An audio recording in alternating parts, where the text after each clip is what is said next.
জামাতের তরফ থেকে বলা হচ্ছে যে আজকে কোনো কথা বলেছে যে তারা গতকালকে যে তারা জাতীয় নির্বাচনের আগে স্থানীয় নির্বাচন চায়। এটা তো আসলে আপনি আগে বলেছেন যে স্থানীয় নির্বাচন মানবেন না।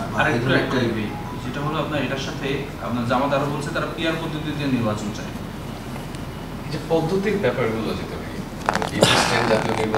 রাজনৈতিক দল হিসাবে তাদের কৌশল, নির্বাচনের কৌশল হিসেবে তারা অনেক কথাই বলতে পারে, কিন্তু যেটা সম্মত হয়েছে সেটা হচ্ছে জাতীয় নির্বাচন অনুষ্ঠানের জন্য, জাতীয় সংসদ নির্বাচন অনুষ্ঠানের জন্য মোটামুটি সব দলই একমত।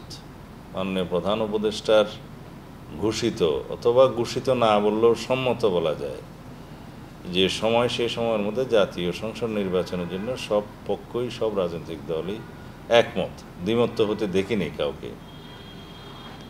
যদি তাই হয়, এই সময়ের ভিতরে নির্বাচন কমিশনের পক্ষে স্থানীয় সরকার নির্বাচন অনুষ্ঠান বা আয়োজন করা এটা এক প্রকার অসম্ভব।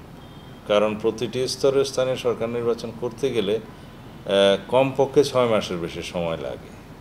সেটা ইউনিয়ন পরিষদ হোক, পৌরসভা, উপজেলা হোক, সিটি কর্পোরেশন হোক। তো এটা একটা হিউজ একটা কর্মযজ্ঞ। তো সেই জন্য ইলেকশন কমিশনের পক্ষ থেকে আগেও বলা হয়েছিল যে স্থানীয় সরকার নির্বাচন অনুষ্ঠান করতে গেলে আমরা জাতীয় সংসদ নির্বাচন যথাসময়ে করতে হয়তো পারবো না, যখন সরকার যদি চায় তাহলে করতে হবে, এরকম একটা কথা তারা বলেছিলেন।